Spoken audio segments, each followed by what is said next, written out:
Now, the Satanic Temple is once again suing the state of Missouri over its 72-hour waiting period for women that want to seek an abortion, and well as laws requiring those women to receive a factually inaccurate booklet designed to change their minds. Both the Satanists claim that they are medically unnecessary and both violate the anonymous Platist satanic beliefs, which declare that one's body is inviolable, subject to one's own will alone. A similar case happened back in 2015, but the judge tossed it out a year later because the woman was not pregnant anymore. Damn it, I hate it when that happens. It's like, oh, you want to get an abortion? It's about a year later. You're not pregnant anymore? This cases doesn't hold water. Sorry it took so long to get to you. You know that people like this, they do that on purpose. It's like, well, I'm against abortion, so if I make them wait, they're gonna have to carry it to term anyway.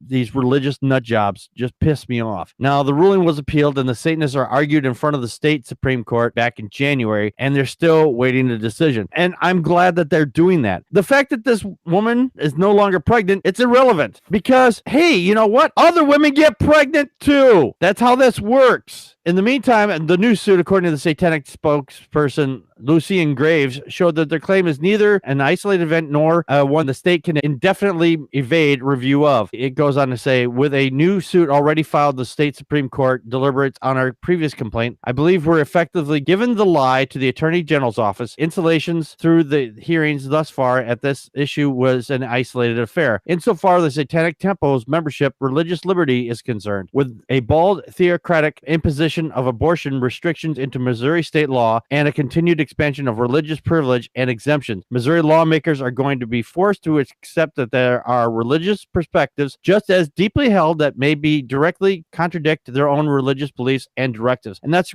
pretty well said, actually, because religious people, especially Christian religious people in this country, seem to think, we're the majority, so only our religion matters. You know what? Fuck off. Because this is a country of multiple religions, not just yours, assholes. Atheist Ranger, your thoughts? I'm glad, very glad that they're doing this. Again, it does show the double standards that conservative Christians, especially these red states, do have. In fact, just today I was watching, I'm sure most of us know the news. I won't say it's news, but the video channel called Right Wing Watch. Mm-hmm. And there was one guy, pardon me, and I forget his name, but I guess he's running for Oklahoma governor. And he even said if he does win, he was going to make a law that makes abortion murder, and that any doctor that performs it will go to jail. I'm sitting here thinking, I'm like, no, you can't do that, because I guarantee you the ACLU not only will sue you, but the federal government will come down on you. I saw that video, and he said that, if the government comes in and says,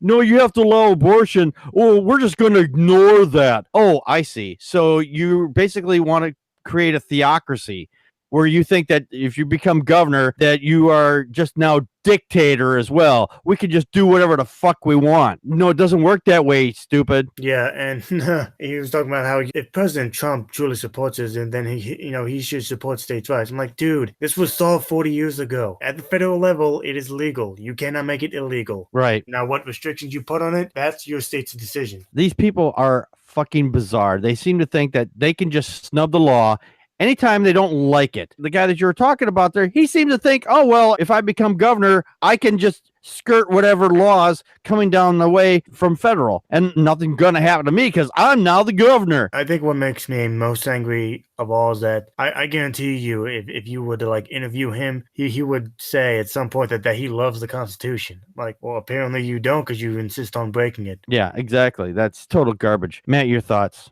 Yeah, I agree with both of you guys. It's totally ridiculous. If abortion is legal, why should there be a 72-hour waiting period? That's a good question. The problem is that these religious people seem to think that, if we make them wait, they'll change their minds. This is a hard enough decision as it is for some women to go to do this. And to make them wait 72 more hours, that's obviously, that'll just make them change their mind. That's what's going through their heads. Right, yeah, and that's stupid. It is stupid. Totally stupid. It's these religious nut jobs, I tell you. Yeah. And I think that's like an invasion of people's privacy, I think. Mm-hmm. When it comes to abortions. I mean, if you want to have an abortion, that's your decision. Right. I mean, if you want to think about it, that's your decision as well. But I don't think you should be forced into that. Yeah. In some countries, China was doing this for a while. I'm not sure if they're doing it now. They went the opposite way for a number of years, where they would say if you had X number of children, you're only allowed to have X number of children. If your spouse got pregnant, then you are forced to have an abortion because we don't want any more kids, you know? I think it was they were only allowed to have like 1 or 2 kids. Mm-hmm.